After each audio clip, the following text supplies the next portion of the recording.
Good. Good afternoon. Hi, welcome to another Facebook Live. I'm Daminda Singh from the Aussizz group in Perth, and we're going to talk about skills assessment today, among other things. I'm sure we're going to get all kind of other questions at the same time, but today we're going to talk about skills assessment primarily on a few of the skills assessment, and there's so many occupations to contend with, but I'm going to try to concentrate on TRA's provisional skills assessment. I'll touch upon Engineers Australia. We'll talk about ACS, Australia Computer Society, for those. And among other things, I'm sure I'm going to get some other queries for some other occupations that you guys have done. So we will maybe, we have some questions down here already that some people have asked. So without further ado, let's start with perhaps the more common ones that we normally get, and I want to just start with say those who have done a job ready program and they need to do a skills assessment. So the initial skills assessment is still an assessment, by the way, even though it's a provisional skills assessment where you are needing to provide that in order to apply, say for instance your graduate visa, which is a 485 visa. So you need to do a stage 1, which is your job ready program. Now that skills assessment has and should come from the 360 hours I'm talking about, and TRA, which is a Trade Recognition Australia, who runs this provisional skills assessment. They will need either you to provide the entire 360 hours from either an employment that you've done from when you've completed your certificate 4, or if you've been lucky enough to get some work-based training from your college, you can use both.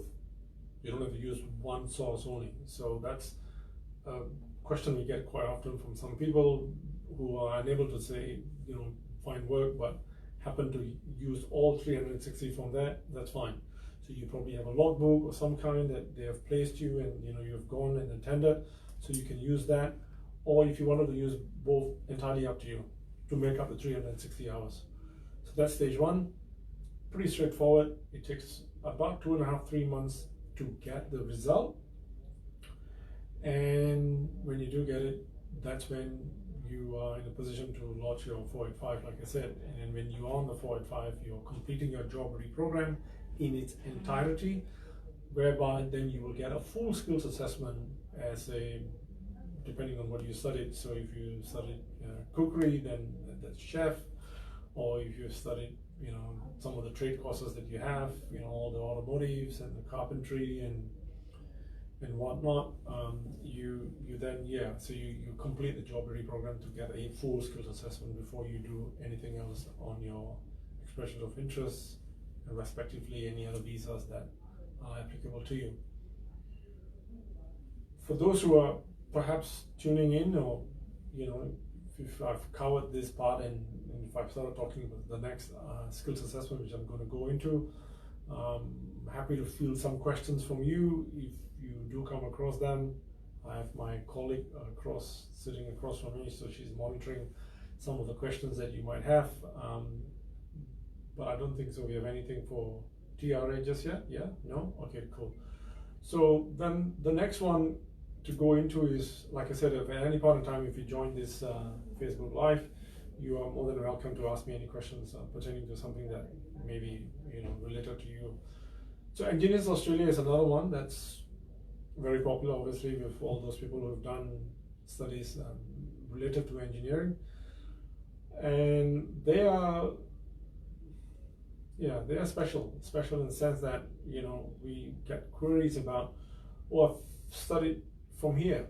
I'm in a university that's given me my master's or my bachelor's of some kind, and then the usual question is that an accredited pathway, or is that something that I have to do a CDR and whatnot? A lot of questions.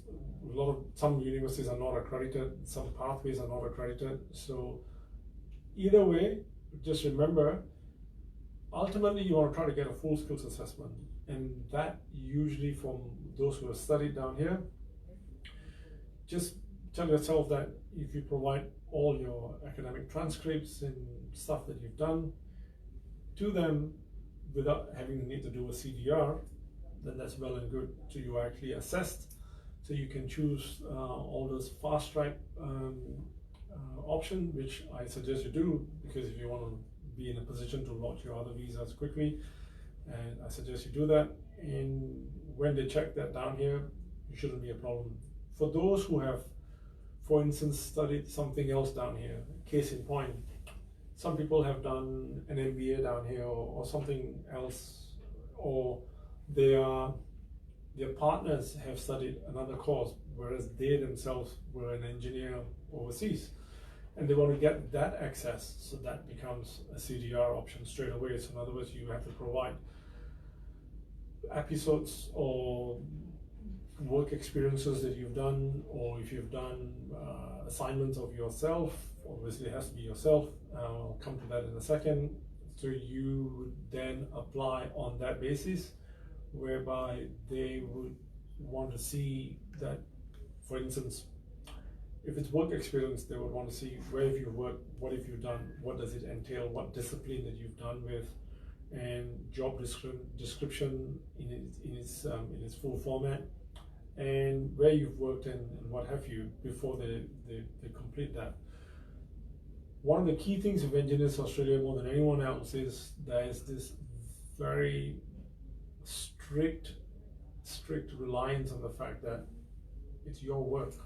You are saying this is you, and you're signing off on that to mention that there's no plagiarism involved.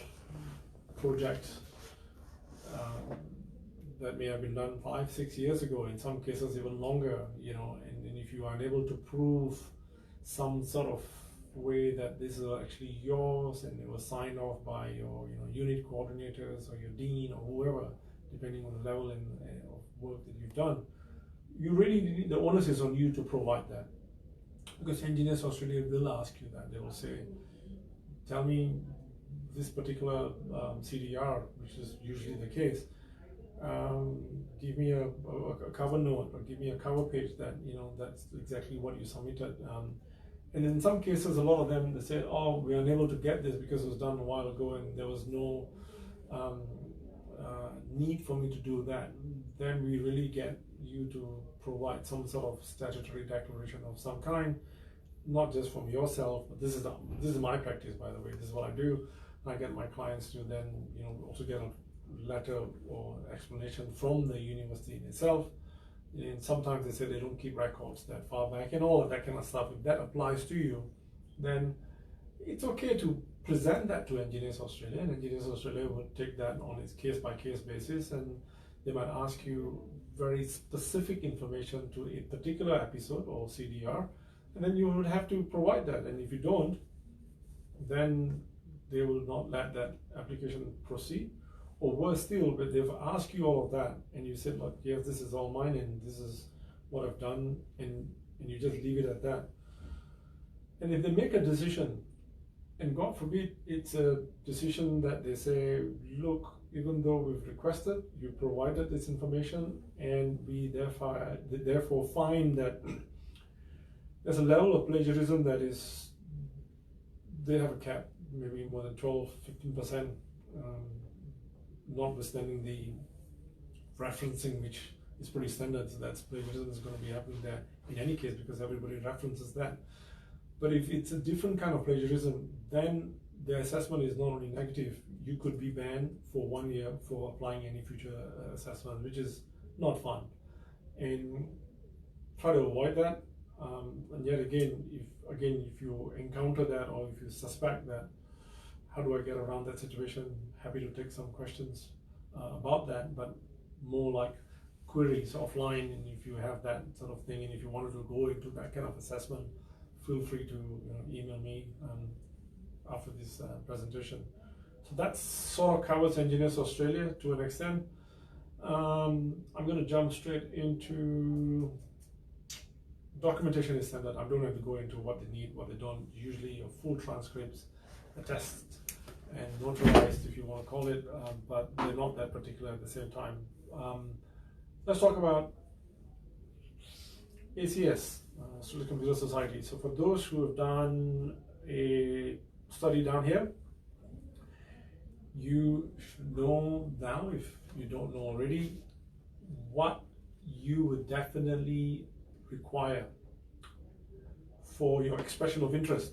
You would need to provide a full skills assessment. Now, if you've studied a bachelor's or if you've studied a master's, that usually means that you will have either got to do a professional year, 1 year of course, or you have worked for 1 year in Australia. You can use either or to apply for a skills assessment.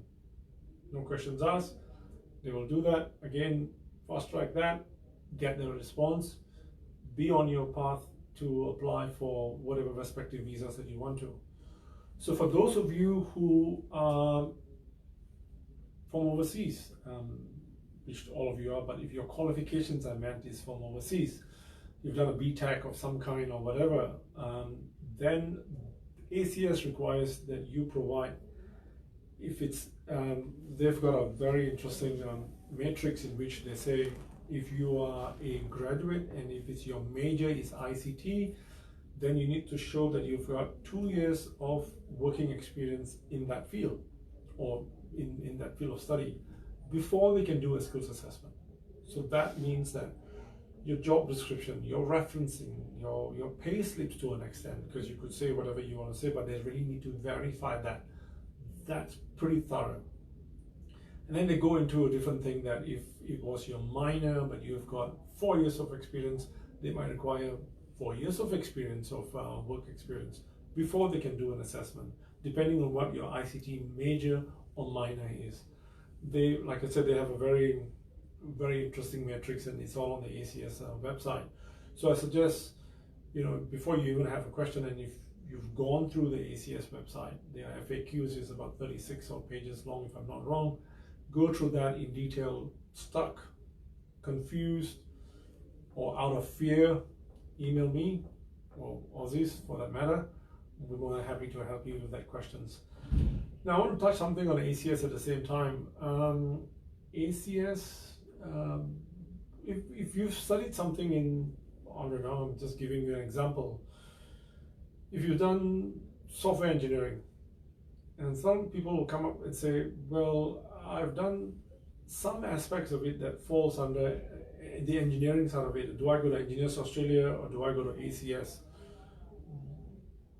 The only way to find out is looking at your actual transcripts to see the actual designation of what you conferred in terms of your actual degree or your transcripts. Then we decide which ones you need to choose. Pretty straightforward process at the same time if you have all the documentations in place. And a lot of the times, some people have had, and we've got a client, I've got a client in some cases where they said, oh, they've been self-employed, they've really haven't got much proof otherwise, and they've got everything to prove that they were self-employed, the business was registered, and they've got the qualifications, but from a work experience perspective, which is what ACS needs, they are providing that. Very risky.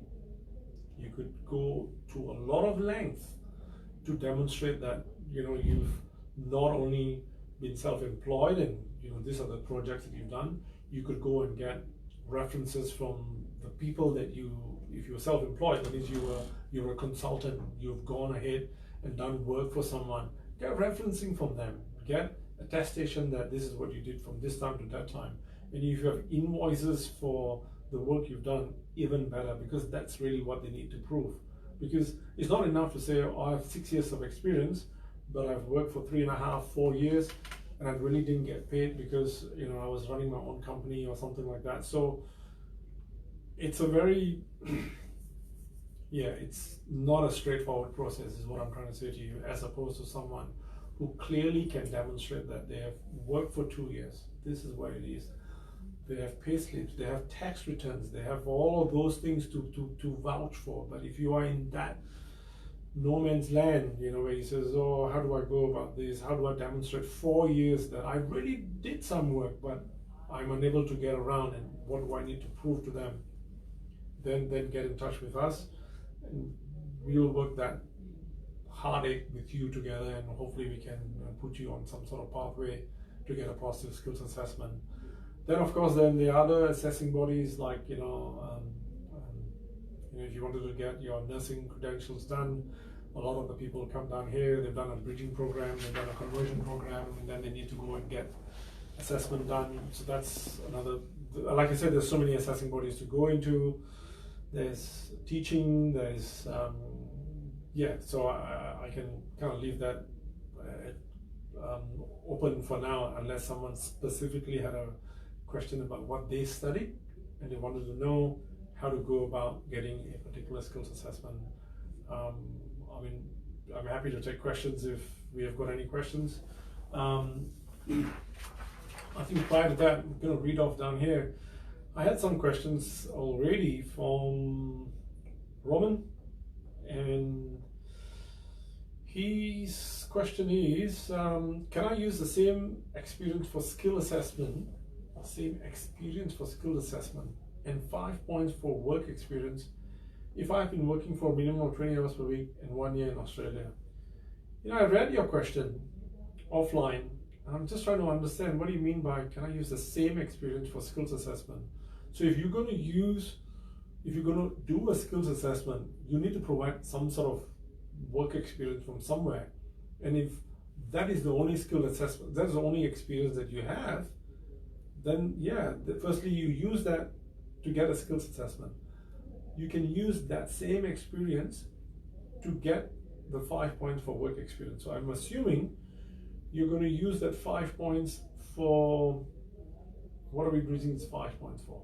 If you're using overseas experience, you need to show 3 years of work experience, at least minimum, or to get the 5 points. And if you've got 5 years, correspondingly it goes up to 10, and then thereafter, 15 points for more years. So if that is your question, but you've not specified, okay, and 1 year in Australia. So I'm assuming, to answer your question, you can use the same skills assessment to get the 5 points work experience, not a problem. Depending on who your assessing body is. 20 hours a week, well assessed, no issues. Then the next question I have is from Truk. This person goes on to say, doesn't tell me what your qualification is in Australia, but you've gone on to say, if I have studied in Australia for 5 years to get my MPE, if you're listening right now while I'm trying to read this, if you can specify what your MPE is are you doing Masters of Professional Engineering, or are you doing Psychiatry, or you never specify what that is. To get 5 years of that, will I still need to take an English test as IELTS, PTE, skill assessment? So without knowing what your MPE is, I'm unable to answer you that. But by rule of thumb, if most assessing bodies will require you to have your PTE and IELTS, and some people specifically will require, like CPA, will require you to do academic 7 before they do a skills assessment. So you need to be mindful of that as to deciding which English exams to do. So if you're listening, or if you can specify what MPE is, then I can help you with that. The next question is from Rosianti, from Indonesia, environmental scientist. That's from Verassess, I can tell you that right now. She says, or Rosianti is a female, I suspect, what kind of files should I provide for skills assessment? So if you've studied down here, they need to see that you've worked for 1 year for that occupation, by the way. So they need to see very specifically, I've just finished doing 2. One is for an agricultural consultant and an agricultural scientist, which is not far from an environmental scientist. They need to see that you've worked for 1 year.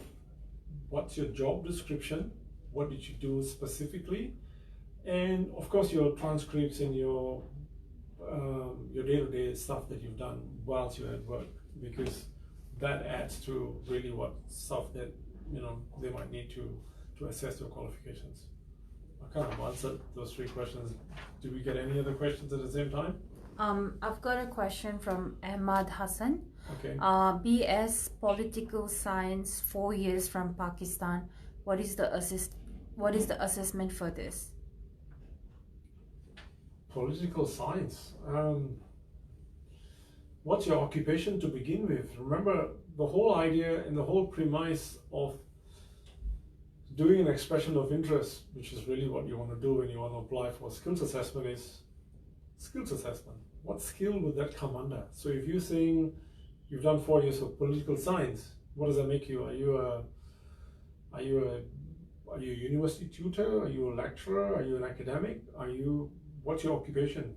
It's from your occupation that one then begins to do this, if you want to call it extrapolation, to say what their requirement is. So if you can tell me that, I'm happy to do that. I'm happy to check that at the same time if that's what you want me to do.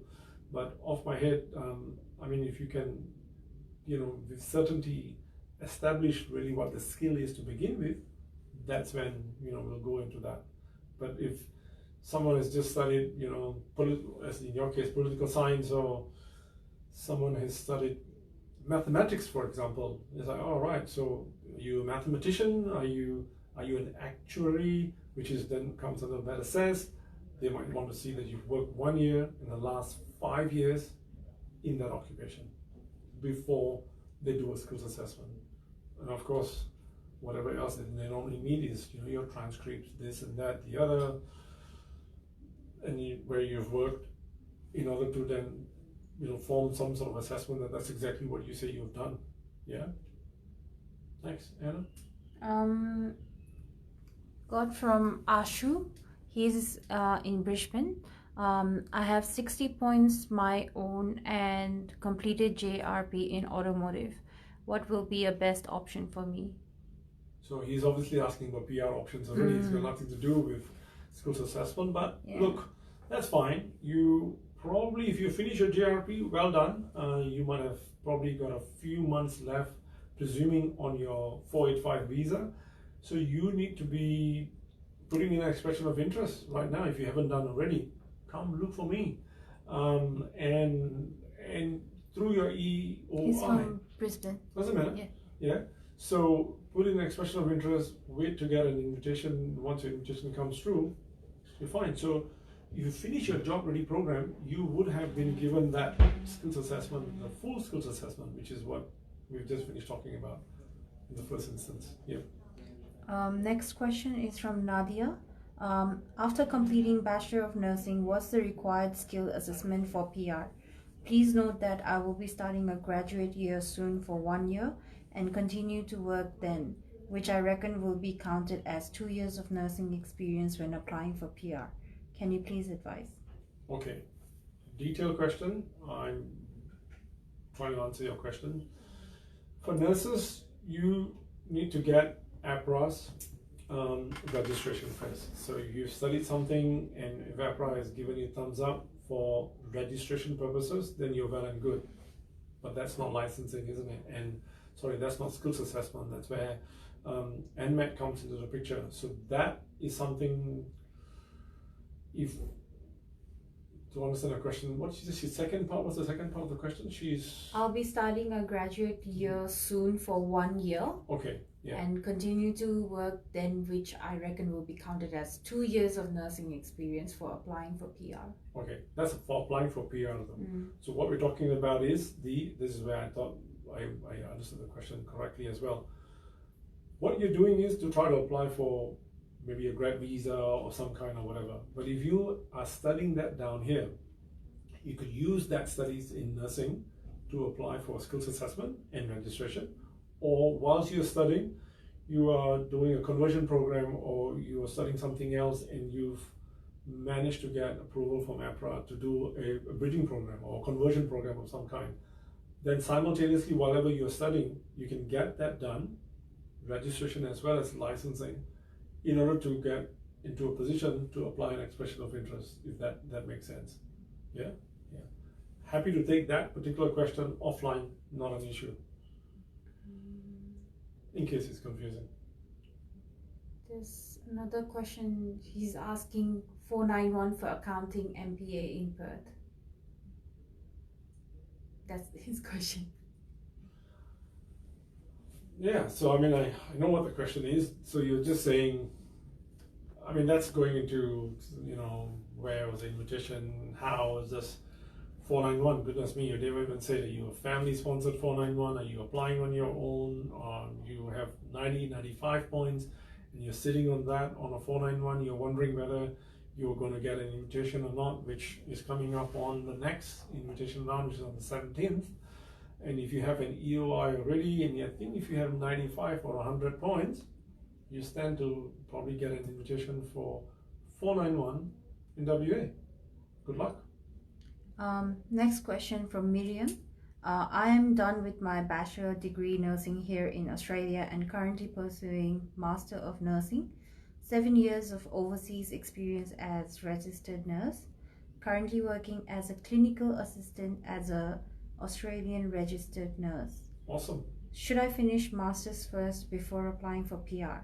Planning to do skills assessment with NMAC this month, or is there a pathway for me?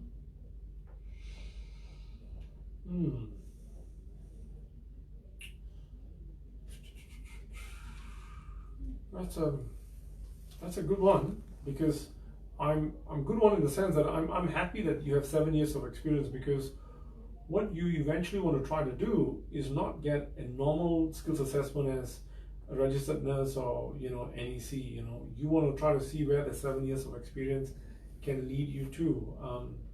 If you can get into one of those, you know, mental health, community, critical care, emergency, and all of those things, which you can then use when you finished your nursing part of it, to then get an assessment on that basis, because that is going to determine where you can actually apply your skills, your expression of interest later on, to possibly be in a better position to get an invitation, if that helps. Unlike some people who have just finished their studies, they do not have the experience, so they will just get an assessment. They'll get an assessment from for a registered nurse NEC, which is quite limiting. I'm trying to get into those aspect will be a little bit difficult. All the nurses question that we're probably ever going to get, Anna, is I'm happy to answer that question over the phone. It's easier to explain to you if you don't know what I'm saying. Yeah, Miriam, our contact detail is in the description box. You can contact us. Thanks, Miriam. Yeah. That's all the skills assessment question I have got. Okay. I'm sure you got one or two that says about the look. What are we looking at? I've got a few minutes. Fine. Okay. Let's surprise some people with some questions that we normally try to give. Rabi, I have finished my Masters of Accountancy. I have 90 points at the moment. My 485 visa is about to expire. Please advise. Ooh. So when you say it's about to expire, and maybe 15th of March. Yeah, 15th of March, or it's April, some of them. You've got 90 points. You've done almost everything to max out. You cannot even hope of trying to entertain an invitation on a 189. Now, depending on when you apply your EOI, if you're on a 190 and 491, and if you, I don't know when you actually applied these EOI, and if you're a Western Australian grad, then for 190 and 491, tough to get an invitation, but for 491 may be tough.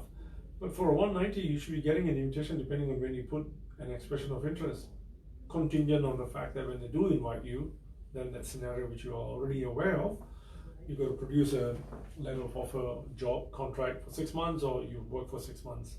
Even if, let's say, you do get that invitation, because you said you're done with your studies and your visa is about to end, your window of opportunity is very, very small. So you should start finding out options of what you can possibly do in the event that you get an invitation. Because for those who are actually listening, this is quite important. Let's say you get an invitation. That doesn't mean that you are all safe. No, it's just an invitation to say, we're going to process you, we need a job offer, we need to do this and that, the other. That can take anything from 1 to 3 months for them to process and so forth.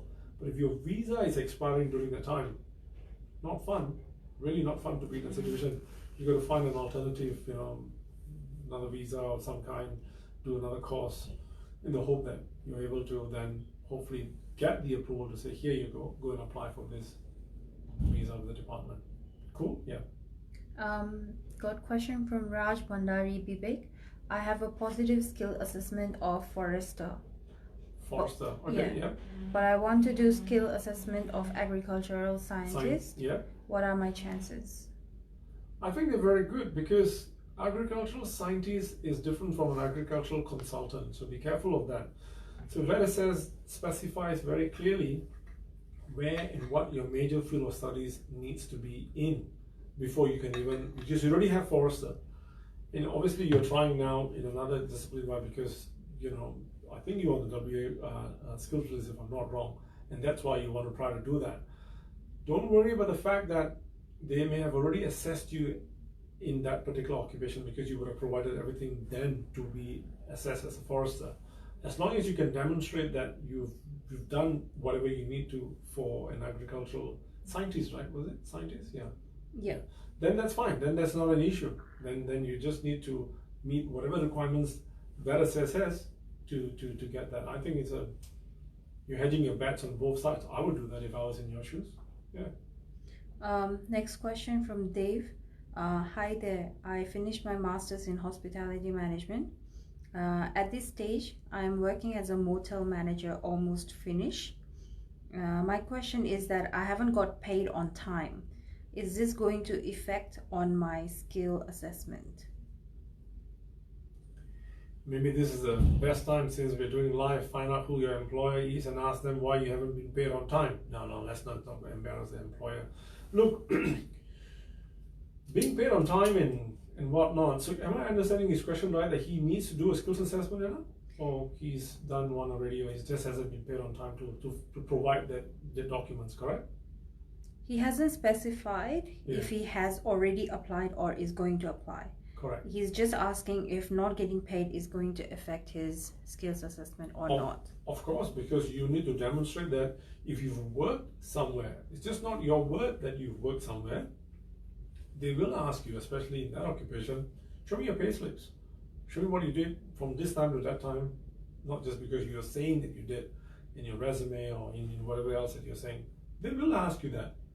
So if I were you, go back to the employer. It is Valentine's Eve. Be nice and see whether you can get a favorable reply. This question is from Sauvan Cabro. We are a family of 4 in France, wanted to migrate to Australia. My husband is a qualified pastry chef, 2 years of experience, otherwise he has 6 years of experience as a chef, and we maybe find a business to sponsor him. What do we need to do before applying for the visa? Wow. Live from France? Really? Or is it someone down here? Because that's pretty interesting. Okay, so here's the deal. If you are a chef and you've got qualifications in your own country, and you have at least, let's say 3 years of experience, right? You can get VET to do a skills assessment for you. Why would you want to do that? Because then you want to apply as a chef. So 2 stages, they will do a practical exam at the same time. They want to verify that this is who you are and what you are, because your qualifications are not from here, right? So they're not only assessing your qualifications, but they will do a test for you or some kind of other. So if in the event you are where you are, or if you happen to be around here, and if you meet that requirements, you at least can go about getting that part of that sorted.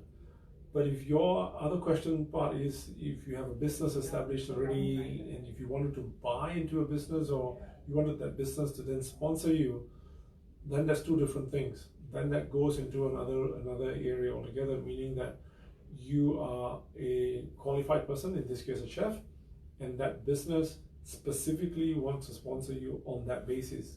So that becomes an employer-sponsored visa question already. So for that, you need to show that you've at least got 2 years of experience, which you do.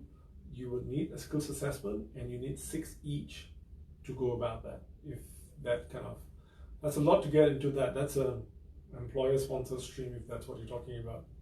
Happy to take the question offline if that's the case. Next one is from Mohammed Zafir. Hi, I have skills assessment in electronics engineering. Good. Since I have done bachelor's in electronics and communication engineering, can I able to apply for skills assessment in telecommunication engineer as well? Okay, I don't want to be, how should I say this very politely? I've got a lot of clients who are stuck in that situation. Now, if you have not studied telecommunications, or if you have studied telecommunications in your case, but if you're working in another capacity, you would need, whatever the case is, you will need to provide information that you've not only, how should I say this? Yeah. So he's what's his qualification again? Sorry, he's bachelor's in electronics and communication engineering, yeah. but skills assessment in electronics engineering. So he wants to apply as telecommunications. Telecommunication Correct. as well. No, but he hasn't studied telecommunications though. No. Right? That's No. what I'm trying to say, right? Mm-hmm. So if you haven't studied telecommunications, I think that, sorry, that one is more interesting. So if you haven't studied telecommunications, but you've done electronics, unless you can actually demonstrate that they are related to the assessing body, then that's the only time they're going to do an assessment for you, because you're going to tell them that, but I did some units that leads me towards telecommunications, if that makes sense. Because a lot of the times people come to us, they send us a transcript because they are not sure, and then unbeknown to them, they find, oops, they've done X, Y, Z. You need to do a certain number of units in that discipline for the assessing body to say, yeah, okay, I'm assessing you under that. I think that makes sense. Because if you've not even done something, but you just want to apply, it doesn't work that way, if I understand that question correctly. Yeah. Next one, Manoj Chetri. My wife finished her diploma in community service, non-accredited, and more than a year experience as a disability services officer, full-time in South Australia government, but ACWA skill assessment criteria is very critical. What do you suggest on it? Now, ACWA, which is what you just quoted, they have 2 little streams on that. You need to see if you have studied something in that particular field, then you need to show this 1-year work experience, if I'm not wrong. Don't quote me on this, yeah? And I was just reading that not long ago, where they tell you if you studied that, then you really don't need to show the work experience, then you just provide whatever stuff, that transcripts and whatnot. So that assessment is done on that basis. Or if you want a second option, then it's through the experience that you've done before they do a skills assessment. I'm unfortunate. Unfortunately, I can't give you any more information right now without fully referring to ACWA's specific requirement. And like I said, that's my disclaimer. But I do know of that. They have a very interesting way of specifically assessing people on those bases. Yeah. Happy to take that question offline. Cool? Yep. Look, once again, for those who are still tuning in, thank you. I think we've kind of covered something in the midst of some assessments and whatnot. Assessment is not fun, and neither is it that easy or straightforward. If you come unstuck with whatever information that you've got today, again, you have our contact. I think that's posted online.